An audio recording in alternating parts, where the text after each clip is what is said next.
What do you do when you achieve the exact version of success you spent years chasing, only to realize you don't actually want the life that came with it? At the end of the day, they get to make those choices, but those choices also have consequences. And we get to choose as individuals, when enough is enough. Where in reality, you really have to be your own advocate and you have to try to make that happen for yourself. And if not, it's probably just not the right fit for you. When does success stop feeling like success and feels more like a trap? If you're in a constant feeling of that burnout state and disinterested and feeling like you're not reaching the pinnacles of success that you want to reach, to me it comes back to the alignment word that we talked about. And again, back when I was living this, I didn't always have the right language, but I think now is realizing what you yourself can change, what you yourself can control. Why do so many high-achieving people stay in environments they know are hurting them? I am a really good high performer at hiding stuff in that environment. And so, I didn't show how much I was broken until the very end. It almost like pushes me to a brink. And I feel like we all have a breaking point. And for those of us that have grown up to believe that success is the main thing that defines our worth, we get so good at performing perfectionism and looking like we have it all together. And so it's really hard, I think, along the way to see the cracks, but then your family's seeing it first. And then having walked away, are you actually happy? I'm 47 now. For me, because it's happened so frequently now and I am so in tune with what my body is telling me, I don't ignore it as long as I used to. Now I do recognize when things start feeling misaligned, things that used to take me years to address, now I notice much quicker, even though I feel so much fear at the idea of taking kind of the direction that the universe is getting, right? So I maybe didn't use that language, but I did notice when I'm crying at the gym every day. I did notice when I dreaded Monday morning, that whole not sleeping Sunday night. That story and more is coming up next. Is something standing between you and your happiness? It was for me. I had to face my depression and the constant negative self-talk. Therapy helped me realize I deserve to be happy. That's why this podcast is called I Choose Health, because I made the choice to heal and I want to share that with you. As a gift to you, we've partnered with BetterHelp as our sponsor to help you start your own healing journey. We all face moments when life feels overwhelming, whether it's stress, anxiety, or just feeling stuck. Talking to someone can make a real difference. And that's where our sponsor BetterHelp comes in. BetterHelp offers professional online therapy that's convenient, affordable, and entirely on your schedule. You can connect with a licensed therapist by video, phone, or even chat, whatever works best for you. Let our sponsor BetterHelp support you on your journey to better mental health. You can get 10% off your first month by going to betterhelp.com/iChooseHealth. That's betterhelp.com/iChooseHealth for 10% off your first month. Take the first step toward feeling better today. As a teenager, I decided to live better, so I gave up the meat, eggs, and cheddar. At 20 and 30, I wanted more, so I strengthened my mind and my core. Living a life that is healthier and wealthier because I choose health.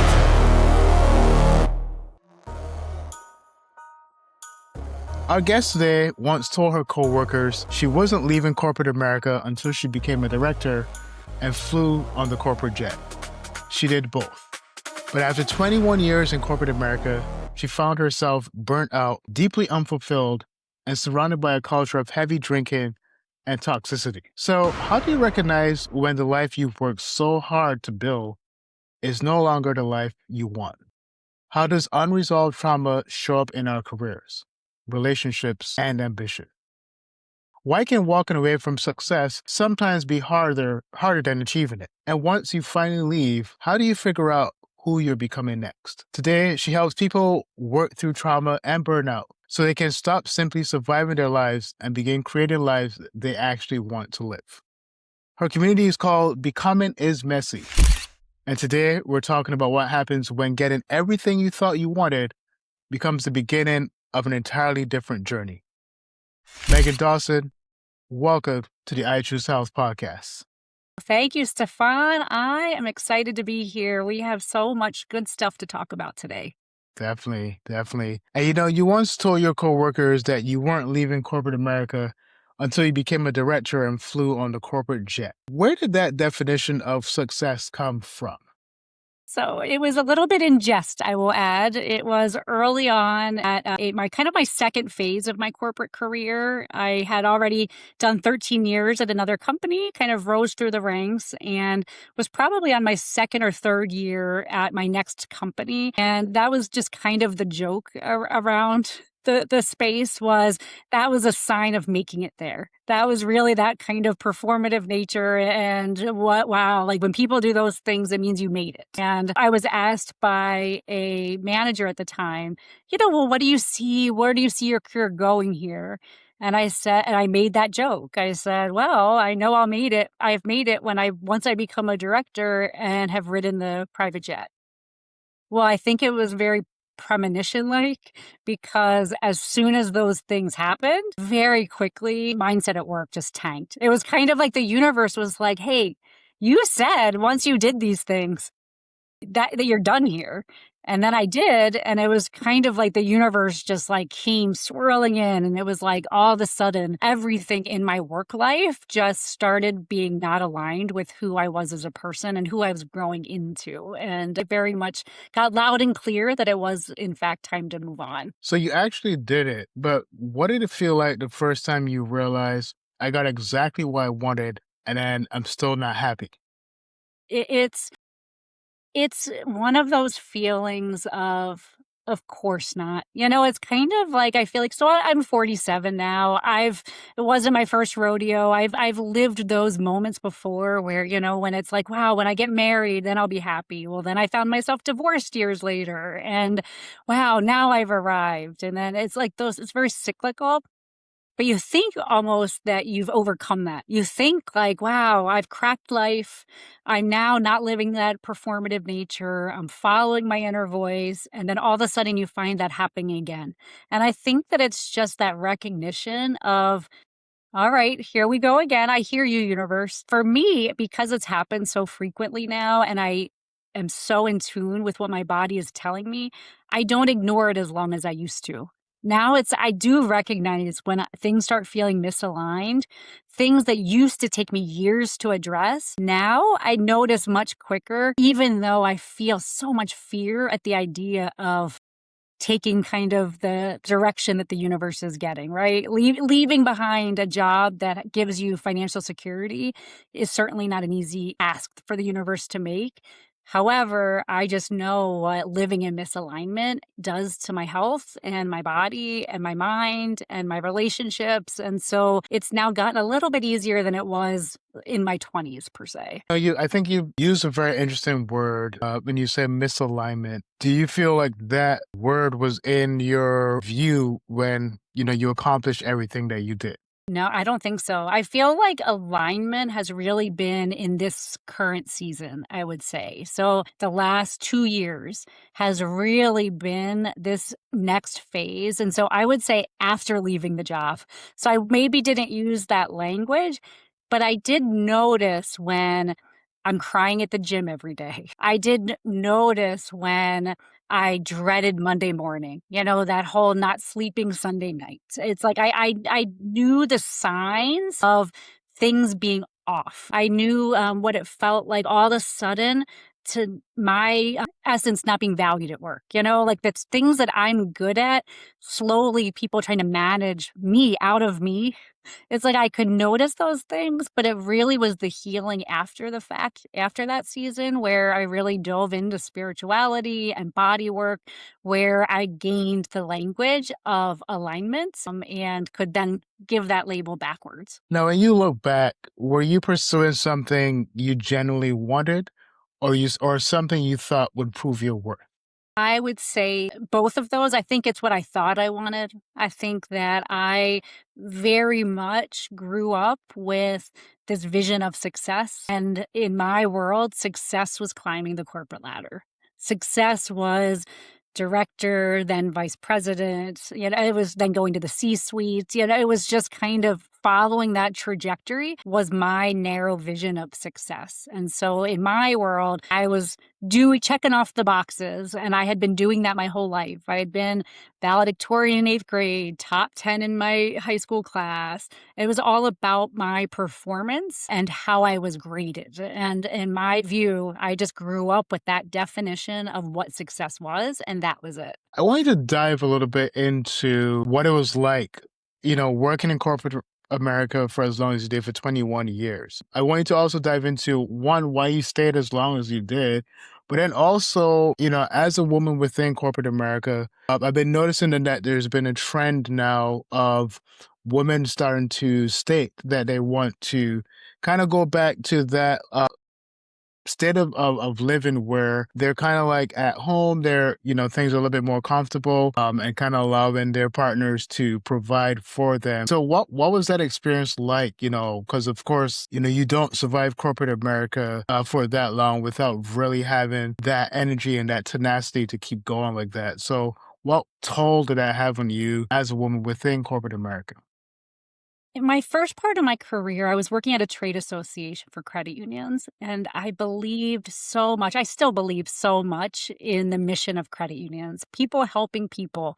They don't have shareholders. They are financial institutions that are really trying to do good in their communities and help people have financial freedom. And so I very much believed in the mission. And as a young woman, I was 23 when I started that job, and back then, again, it was that I valued being respected for what I brought to work. And so I was very much the youngest director at that company. I rose in the ranks to become a director at that company as well. And I was very often the youngest and the only woman. And I prided myself on those things. And I did love the work. I made lifelong friends. But the cost eventually came over time. And of course, when you're living it, I didn't realize it. But really I can now look back in hindsight, and I can see now that I believe that we are living in a world that has been largely created by men. And we have a very masculine infrastructure, and we have masculine definitions of success. And so I feel like for so many of us women, we were trying to live in that world and be measured by those same metrics. And I very much think that women leaders are possible in a corporate world. I would just like to see more feminine values and more feminine leadership help start shaping the culture. I feel like that's what's missing to me. And when I say that, I think that a feminine model wouldn't be a hierarchy. It wouldn't be that top-down model. I feel like it would be much more collaborative. It would be much more, let me help you, Stefan, find your gifts, find your value, find what you're so passionate about, and let's see how you then help contribute that to a larger problem at work. And is kind of fitting puzzle pieces into it, where I feel like in the world I grew up in, once in a while you'd have a boss like that, but I would say that was that was like a good manager. That was like a unicorn. If you had a manager that really invested in who you were as a person and wanted you to thrive as that person, that was unique. More times than not, especially in my last role there, was environments where they almost want to manage out of you. Yeah. They want to turn you into a cookie cutter version of you who then they can just deploy without really a clear vision. And so it just becomes this chaotic kind of soul lacking environment. And so that was kind of what I experienced on and off again, but certainly in the last couple of years of my career. So when was a specific moment where you were like, you know what, I can't keep doing this because it's like, I don't feel aligned with this. I feel like I'm being called to do something else. So when was that specific moment? The specific, well, it was definitely a progression. I was confiding certainly in my best friend and my husband that I was thinking about it. I did approach my husband and say I had always been the primary breadwinner. He also had a good career, but I was the primary, and I had been like that my whole life. And I went to him and I just said, I am getting burnt out. Do I have your support? For me to start looking? Do I have your support to and then eventually that led into me really wanting to launch my own business. I always knew I would do that as early retirement. And so I had his blessing.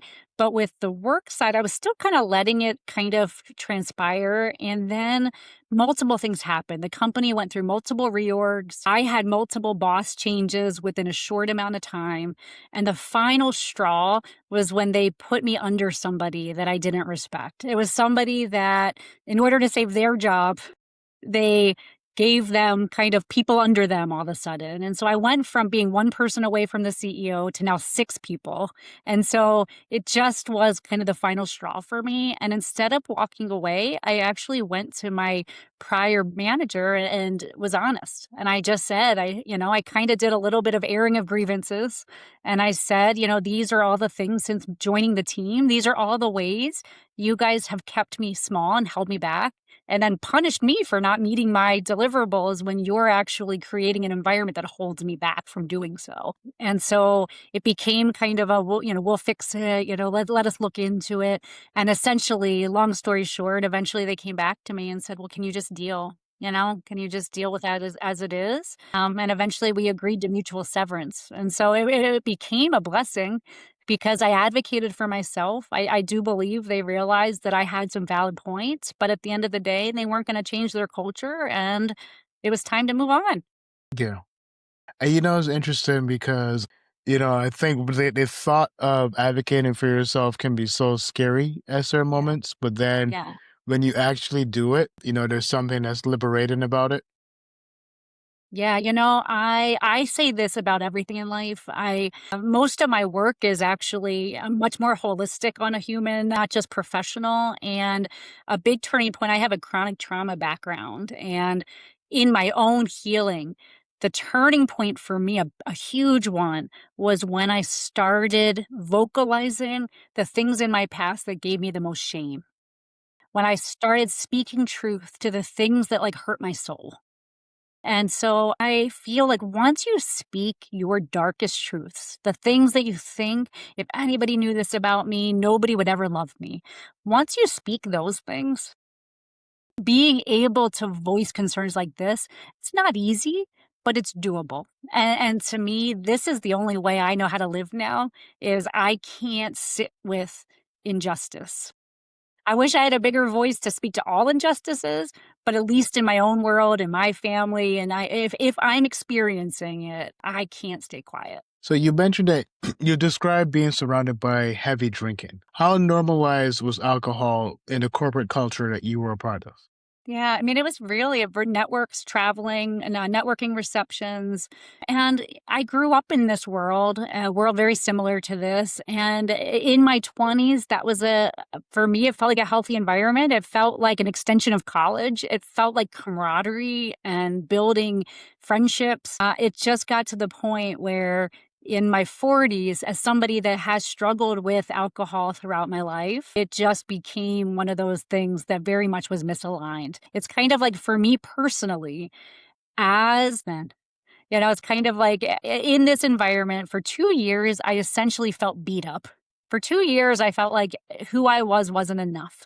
Who I was needed to be challenged and kept small. And then you throw me into situations where there's tons of alcohol and an expectation that people are staying up until 2 and 3 in the morning, socializing, and you mix those for me personally, and it's just a very unhealthy environment. And that really was the environment that I was living in, and it was bringing things out in me that are bad behaviors. It was toxic for me, and that kind of stuff that I've worked through and the things you think you've healed were kind of bubbling up again because I was in a dark place. It was starting to really break me down. So when did you recognize that the work environment was unhealthy? Did you notice it while you were living in it, or was it when you got distance from it? It was while I was living in it. It really was. It was across that whole process of those years. It was a progression.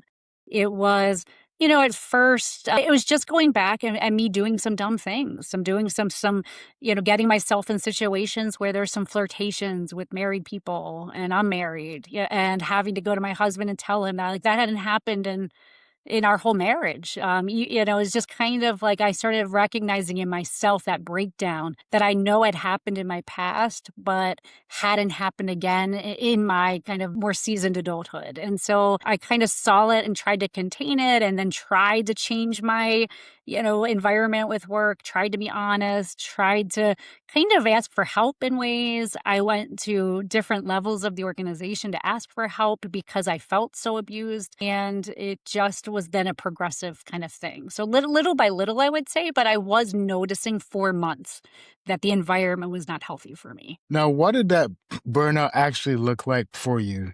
For some people, it's exhaustion, anxiety, numbness, anger, physical symptoms. So, what did that actually look like for you? Yeah, it looked like a lot of sleeping, a lot of not being able to get out of bed in the morning, especially Mondays. It looked like crying regularly. It looked like really having a very short fuse. I just felt like so on edge all the time. And then it would make me so defensive. And so, if you picture like every day another change coming at you, now you're reporting to this person, and now you're reporting to that person, and now you're getting this project back, and now you're getting that project back. And it was just so much chaos and constantly coming at me that I started getting very short fused, defensive. And then at home, it really started trickling in because I had no energy. It's like my mind and my energy were so tied up in my worth to that place that when I would be at home, I had so little to give my family, so little to give my husband and my kids. And I just became a little bit of a shell of myself. Now, do you think that high performers can become particularly good at hiding burnout because they're still producing results? Definitely. Especially so for me, I am a really good high performer at hiding stuff in that environment. And so, I didn't show how much I was broken until the very end. It almost like pushes me to a brink. And I feel like we all have a breaking point. And for those of us that have grown up to believe that success is the main thing that defines our worth, we get so good at performing perfectionism and looking like we have it all together. And so it's really hard, I think, along the way to see the cracks, but then your family's seeing it first. In my experience, you're holding it together at work because you think that that's what matters most. And so you're bringing the most you can to try to kind of be your best self in that environment. But because you're faking it, it's just exhausting. So by the time you get home, it's just you're so worn out and you have nothing left to give to your family. What do you think that people most misunderstand about burnout? Most understand about burnout. I think that just in my experience, I feel like a generality is that burnout is tied to like one specific thing. It's like, oh, work is burning me out. It's a cumulative thing. Like by the time burnout happens, I feel like burnout is a symptom of so many little cuts along the way that get you to that point. And so it's not any one thing really. It's very much kind of a seasonal thing that builds up until you get to that feeling.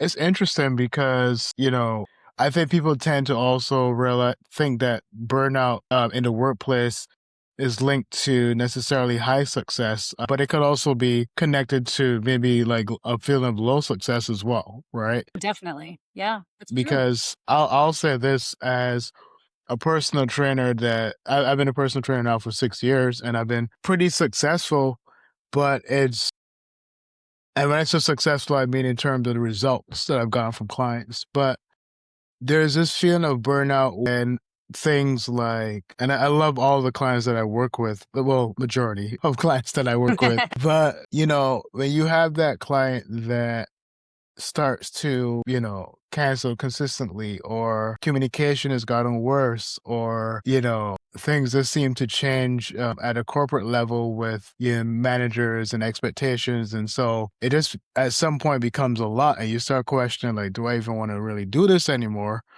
Because I do love the work. I do love watching people, experience changes that I experienced with myself, being somebody that was overweight years ago and then losing the weight, or just people that's getting stronger in general. But, I do feel like you can have that burnout that's connected to feeling like, the success that you're looking for is not quite there. And then there just seems to be like this inconsistent feeling of like, clients oh, it's canceling or not showing up. So, I mean, for you, you achieved a lot in your career, but also speak to those who maybe feel like they haven't really achieved a lot, but still feel burnt out. Yeah, I mean, and I achieved a lot, but I also had seasons like you're describing, plenty of them, where you could be busy and not feel successful. And that if you're in a constant feeling of that burnout state and not and disinterested, and feeling like you're not reaching the pinnacles of success that you want to reach, to me it comes back to the alignment word that we talked about. And again, back when I was living this, I didn't always have the right language, but I think now is realizing what you yourself can change, what you yourself can control. At the end of the day, a company owes us a paycheck, maybe some benefits they've promised us, but at the end of the day, they can make any changes they want. They don't have to value you. They can change your boss a million times. And so at the end of the day, they get to make those choices, but those choices also have consequences. And we get to choose as individuals, when enough is enough. And if we really feel like we're spinning our wheels, and I would say start with trying to find an ally in a higher position. Maybe it's not your manager, but maybe another leader at your company, having somebody that believes in you and sees the value that you have to offer and helps you see how to kind of connect your value to what the company is trying to accomplish, you might find that there is a space for you to be valued in your company. But that's not always the case, But at least I feel like do what you can to be proactive, because at the end of the day, nobody's going to solve this for you. I do feel like when you're in it, you just kind of hold out hope that something is going to externally all of a sudden shift and help make things better for you. All of a sudden, somebody's going to notice you and some manager is going to finally see you for you. Where in reality, you really have to be your own advocate and you have to try to make that happen for yourself. And if not, it's probably just not the right fit for you. Yeah. And when you say performing for love, right? That phrase, what does that mean to you? Mm. This one it goes way back for me because I grew up with chronic trauma and medical trauma, disfigured body, a lot of shame. And I grew up being a people pleaser. When it came to relationships, I settled for scraps. I was very much that kind of girl that was always somebody's secret, starting at a very young age. And that grew into my adulthood. And so just believing that girls as broken as me don't get the fancy love story. We need to settle for the jerk that is cheating on their girlfriend and only will see me on a weekend. So I feel like romantically, that's how it showed up for me. But it also shows up at work and being the agreeable person. Feeling like almost like back to me being the teacher's pet and like being the kind of person that says what the leaders want to hear so they'll like me. Instead of voicing my dissent, instead of using my voice to align with my values, instead telling people what I think they want to hear because I know it's going to deliver the results I want to see. There's just this disconnect between your authenticity when you're performing for love. Yeah. And do you feel like, I mean, you kind of touched on it, but do you feel like you consistently saw that pattern throughout your personal and professional life, correct? Very, very much. I see it in myself and others. And I'll tell you, one of the hardest has been in others, where I'll say how I see it show up in other people is having people in my life who I am close to outside of work. And then at work, they wore higher titles than me. And at work, almost like they were totally different people. It's like you were just at my house all weekend. You were just crying to me about your love life. You were we were just on a girls' trip together. And then here, you can barely even acknowledge me because our titles don't line up. Like to me, that is kind of exactly that. It's this performative nature. And in my view, they're performing that to their peers and the higher ups, where that's not a very human way of treating people. To me, I believe in consistency and being who you are and not having kind of these different versions of you and wearing different hats depending on what room you're in. Now, do you think that becoming successful reinforced that pattern? Because achievement, give you validation. So do you think that that success reinforced that pattern? Thinking the cultures that I was in, that very much so. Very much you get to a certain title, and that was very much the MO. I mean, you'd even be prepped. It's like, hey, you're going to be speaking to the board. You're going to be speaking to this audience. And so it's just being coached to be a different you instead of how do I, as me, deliver what I deliver best and know the audience, but that's different than me having to be a different person. And I feel like sometimes in the corporate world I've been a part of, a lot of times we get that backwards. We feel like, well, you're a lower title, and so therefore you have to put on the show when you step into this room and you wear this hat. And I think that's bullshit. So, I've heard the actor Will Smith talk about, you know, the avatar or the person that he had to create to feel like he was successful in the world, right? And it always came across a certain way, like the big, I guess you could call it the big Will that we saw, that Yeah. high personality, joking all the time, trying to kiss his kids in public, that kind of thing. And then, he kind of talks about like, being performative and then getting to a point where you realize like, hey, I don't need to do that anymore. How do you know when you're being your authentic self versus performing the version of yourself that you think other people will accept? To me, there's just an ease to being. For me, when I was in more of that performative, trying to get kind of the climbing the ladder and playing the game that way, there was just an anxiousness. It's like I kind of always felt tense in my body and questioning everything I said. I would replay meetings. It was just this constant like analysis of who I was and how I was showing up. Where I feel like now there's so little going on in my mind right now. Like I'm just here with you. Yeah, maybe all of my responses aren't as perfectly polished as they could be, but I'm here present with you. I'm hearing your questions and I'm here as me. And for me in my body, it feels like an ease, a flow of just presence. It's funny. As I shifted this, people started noticing, and I will say I've had people in meetings or people email me and tell me I'm too harsh. I had a boss one time approach me and tell me, Megan, you were really too nice in that meeting. And I said, I'm just going to be me, because how do I win that? It's like, I don't know how to win. If these people say I'm too blunt, these people say I'm too nice, these people say I am too passive, these people say I'm too aggressive, it's just, there's an exhaustion that comes with pretending that you start realizing. And once you know who you are, and you be who you are, there's just a flow to life. And I would guess people listening right now who have chaotic lives where there's just not a flow to it and there's just feels like so much tension and anxiety, I would bet that there's some level of performance going on and there's an invitation to get to know yourself on a deeper level. I just would guess that that's a symptom of not truly knowing yourself and knowing how to hold that vibration regardless of what's happening around you.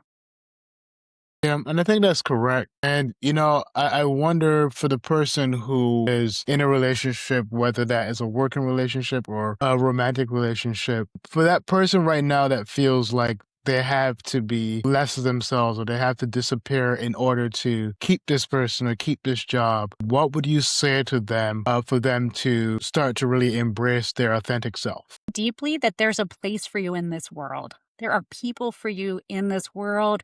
There are rooms where you don't have to shrink at all. You can just be yourself. And getting there sometimes is scary because it sometimes means leaving a long relationship. It sometimes means leaving a job that pays the bills. And so I certainly acknowledge that. And it's a very much a privilege when you're able to fully be yourself in all environments. However, we do need to pay our bills, and sometimes leaving the job is just not a possibility. And so if that's the case, then I would invite you to just start the work on getting really strong with yourself. Instead of trying so hard to fit into this environment, just get really solid in who you are And then work can become not as big of a deal. I think that that's another part of our society is that at least how I grew up was work was everything. And that meant your worthiness, where a job can just be a job. And if it's not filling your bucket up and it's actually making you small, well, outside of work, do whatever you can to get so strong in yourself that even if the job sucks, it doesn't make you small. And then along the way, the other opportunities are going to come. As you get that resolve in yourself and you get clearer on the rooms that you're welcomed in, there will be some invitations that start showing up and you'll start seeing a path forward that will eventually enable you to leave the job, I believe. Yeah.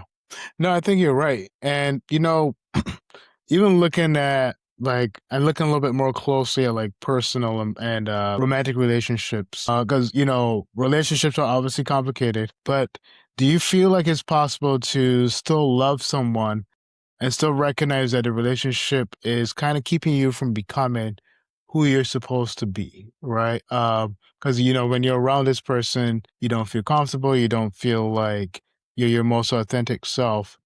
So what do you think? And again, I know you can't necessarily give advice as to what people should do in Of regards to the course. finality of that relationship. But if you had to give some type of advice, if that person feels like they're constantly shrinking, they constantly feel like they're not respected or really loved, what would your advice be to them? Well, you can love people from afar. I very much have come to terms with love. I love everybody. I have love of the people that have wronged me. I have love for my deepest wounds are tied to my father, and I very much when he passed, I was at peace, and I can say I loved him even though we were estranged. And so, yes, you can love people. However, life and our energy and our vibration is so critical to the experience that we get to have in this one and only experience that we get as this human. And so, whatever you can do to protect that frequency and love yourself. And so, I always look back at my past until I met my now husband. So, my husband now, we've now been together for over 10 years. We have a beautiful relationship. It's certainly not perfect. We definitely go through changes where I've grown a little and maybe he hasn't yet, or he has a little. And so we go through those moments where maybe he's not making me feel my most me. However, I've done the work to love myself. And I had a therapist years ago after I had a string of just only crappy relationships that told me, you set the bar on how the world treats you. And so if the world, if your relationship, if your boss, if people are treating you in a way that is making you feel less than, small, stupid, you are doing something to give permission to that in how you feel about yourself. And so I would say, just like the job, I would say within the relationship, if you're not ready to walk away, at least start with yourself. For me, in my first marriage, I went to therapy in secret because he wouldn't have allowed that. I was in a abusive relationship, and so I went in secret. And so that started giving me the love for myself to be able to eventually leave him. And it took me 3 years from when I started therapy to finally having the courage to leave him. And it got messy. Along the way, I made mistakes and it was messy, but it gave me the courage because I was learning to love myself along the way. And so that's what I would suggest for people is do whatever you can. If there's things that are off in your life and your relationship, do whatever you can to gain the tools necessary to get curious about who you are as a person and eventually learn how to love that person, because that is going to then set the bar higher and the people are going to fall away. You're going to then gain the courage to walk away from who you need to walk away from. Yeah. I think I've started observing those patterns as well because I noticed that certain times, I'll go into certain spaces and people, felt comfortable saying certain things to me or, maybe cutting me off in conversation and I would always notice it would happen at certain times. And, I wonder like, okay, what am I giving off that, because Yes. because obviously we spend time in certain circles, right? Where either work circle, family circles, but then when it starts to happen in like strange places, then you're like, okay, what am I putting out into the universe where like it feels like everyone is doing it to me? Right? Yes, exactly. Or am I misreading it? Right? Is there like this self-conscious response that I have that's making me think that, people are like, choosing to respond to me this way because of something that I'm putting out there. So I don't know what your thoughts are on that, but Definitely. I love the question, what is this trying to teach me? I yeah. I love I'm a geek about patterns, and I very much pay attention to the patterns of my own life, and it becomes kind of fun to know yourself and to kind of be looking at a lens of like, okay, what is life trying to teach me?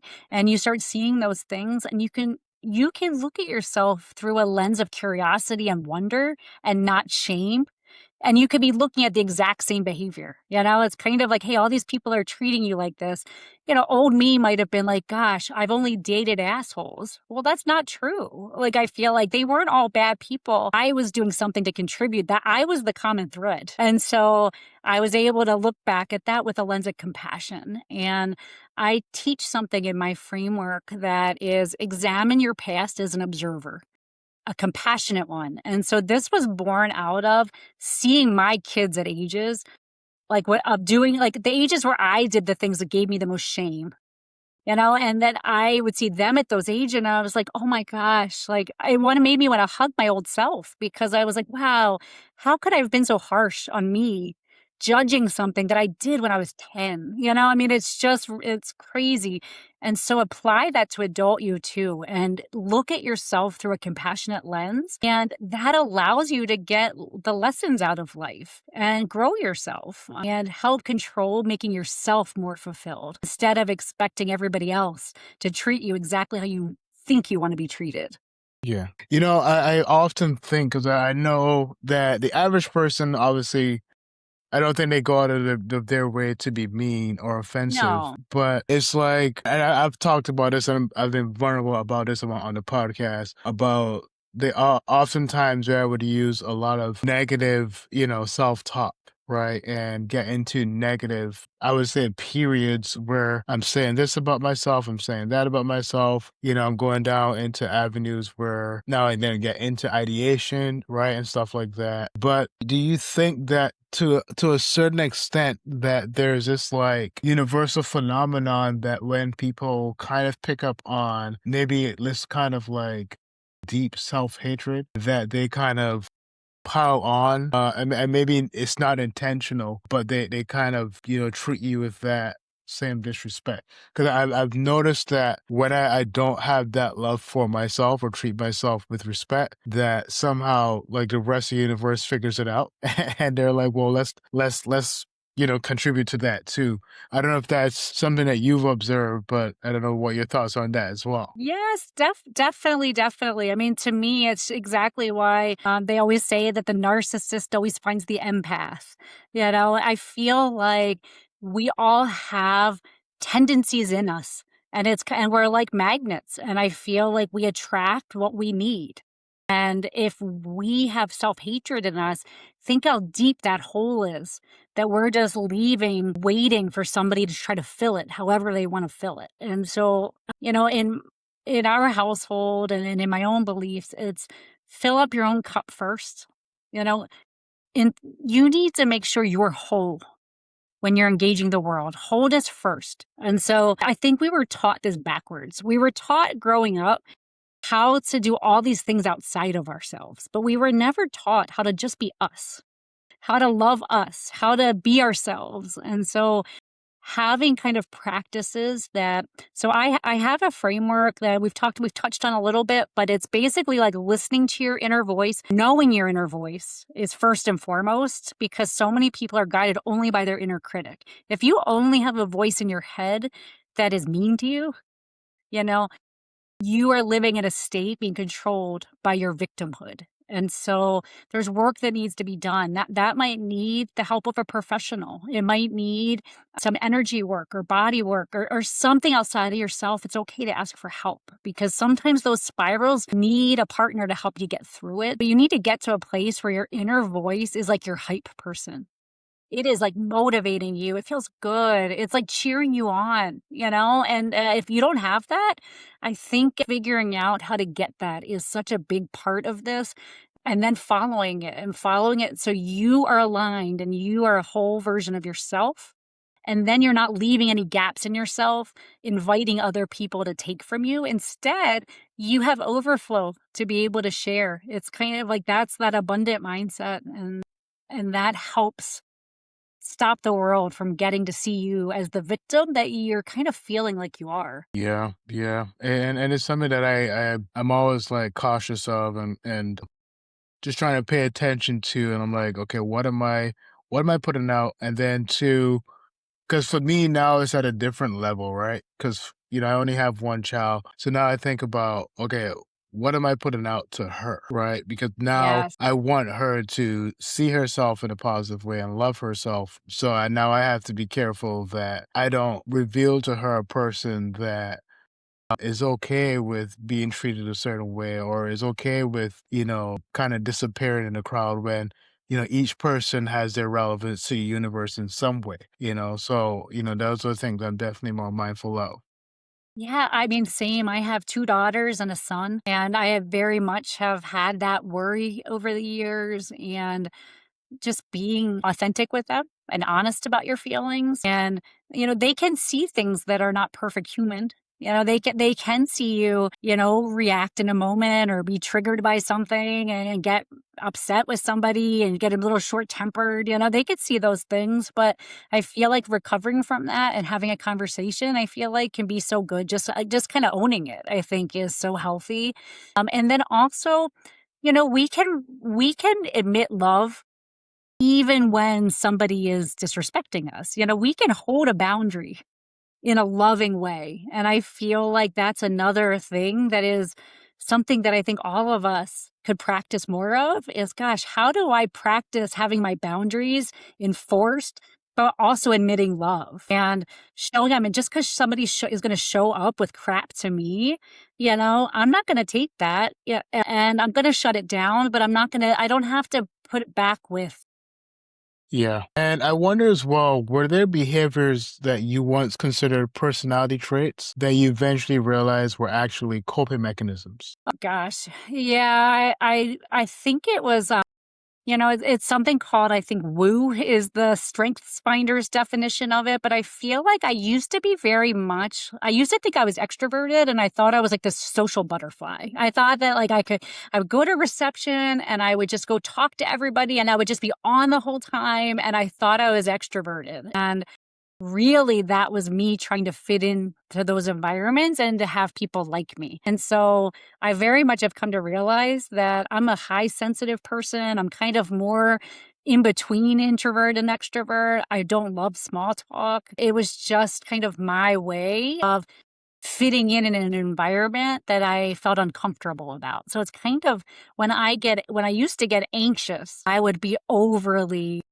something. Like I would be like overly friendly and overly to a point where it's just over the top a little bit, trying to get people to like me. It was definitely one that I thought that was just who I was, but very much have come to realize that was me trying to fit into a world that I've always felt a little bit like an outsider in. What did healing force you to acknowledge about yourself that you initially didn't want to see? It's like it helped me see how much I need rest, how much I am a human who has been through a lot, and I used to try to outrun that past.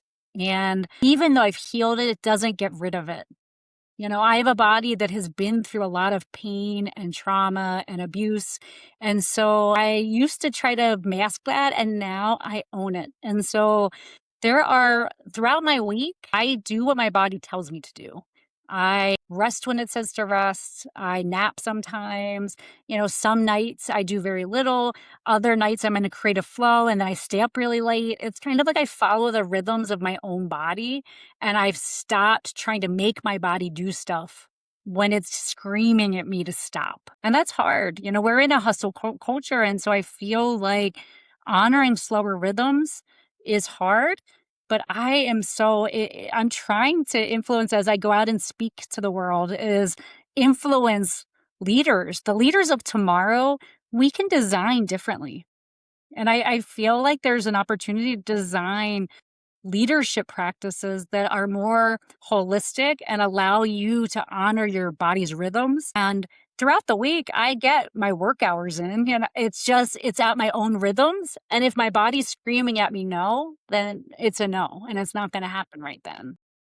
Yeah. And you said something pretty insightful on your site. You said that that this isn't really about fixing yourself, but seeing yourself clearly enough to begin again. Like what's the difference between healing yourself and constantly trying to fix yourself? Yeah, for me, healing myself has truly been accepting myself. And from my experience, you try to be everything you're not for a long time. Especially when you think less about yourself and you're coming from a place of a lifetime of survival, you feel like you're just one big broken mess and it's going to constantly need fixing. And you also think that you're going to fix enough that you're going to get to this magical plateau and you're going to be this perfect fixed version of yourself. Where for me, really, healing has been throwing that out the window and recognizing that I am all the experiences that have happened to me. I can't get rid of them. I can't, I can sit here and be sad that certain things happened to me and wish they didn't, but it's just expending energy that is wasteful. And so it's really been accepting my whole self, my whole story, all of the experiences that have happened to me, all of my flaws, everything about me, and totally focusing on being that. That's really how I approach life now, is just knowing myself so deeply, all of that, and then holding the line and being that. That's really my biggest job every day, is being myself. That's really what it is. And I feel like in doing that, the world keeps unfolding. Like jobs come, opportunities come. It's like every day I just follow and I see where being myself is going to take me. So I want to get a little bit into the podcast, and I know we're running a little bit short, but your podcast is called Becoming is Messy, That's correct? right. Yes. Dive a little bit into that idea of becoming is messy and how did that lead to the podcast?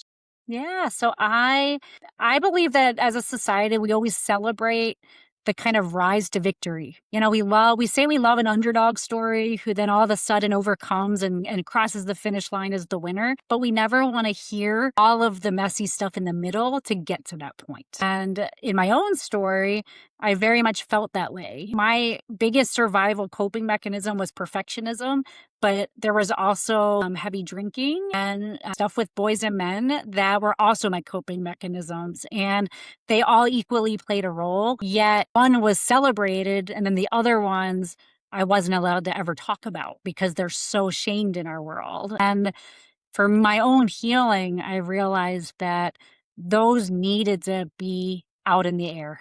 I needed to release those as secrets. Secrets is one of the number one things we can do on our healing journey. And so I started writing my own book years ago. And when I left the corporate world, I was kind of like, well, I had this book started. I had all this content. It was called Becoming is Messy.